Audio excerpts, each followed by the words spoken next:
Ini bibit kelapa sawit usia 3 bulan. Jadi ini bibit unggul.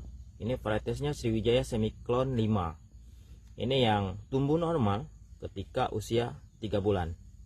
Jadi bibit normal itu seperti ini contohnya.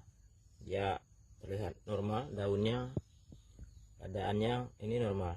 Untuk dua pohon ini normal. Dan ini kita punya pembanding pohon yang tidak normal. Ada 6 pohon. 1, 2, 3, 4, 5, 6. Ini kategorinya daun lalang.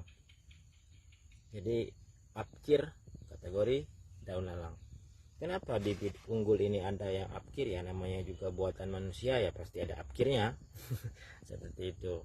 Karena manusia penuh lalai dan hilap ya. Kecuali buatan Tuhan yang sempurna. Nah, ketika pohon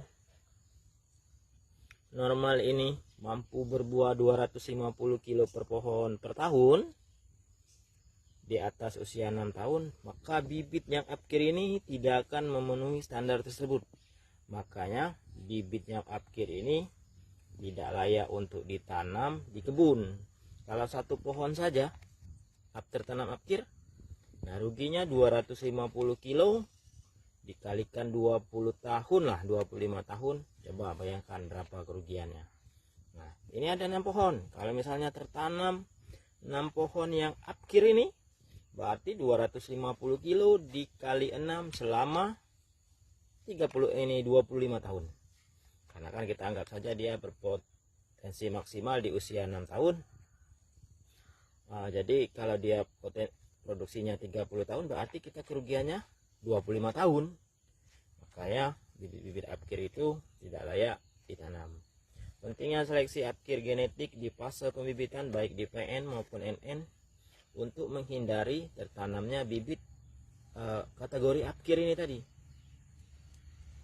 Jadi bibit itu, bibit unggul saja ada apkirnya, ya wajar, menurut saya wajar, karena saya sudah lama semai, pasti menemui yang namanya apkir. Namun ada yang apkirnya banyak, ada yang apkirnya sedikit, gitu kan.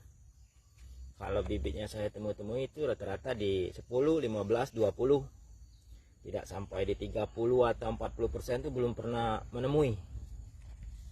Paling banyak waktu itu pernah di 25%, di sekitar 2 tahun yang lalu adalah varietas itu.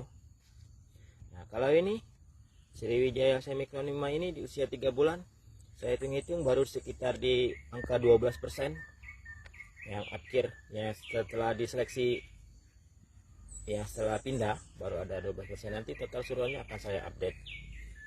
Nah, jadi pentingnya seleksi apkir genetik itu agar tidak tertanam bibit yang abnormal, agar hasil kebun kita itu misalnya 1 hektar 143 pohon, 143 pohon itu potensinya maksimal semua, produksinya bagus semua.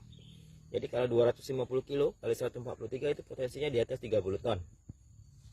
Kalau pohonnya semua normal.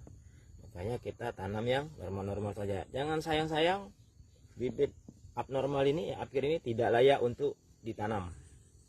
Jadi harganya mahal, ya ruginya kita lama. Mau dia harganya ini 11.500 ya tidak masalah, musnahkan saja. Karena memang tidak layak untuk ditanam. Makanya kita kalau 1 hektar itu belinya 200 butir agar ada untuk cadangannya, seperti itu. Jadi semoga bermanfaat. Sekian dan terima kasih.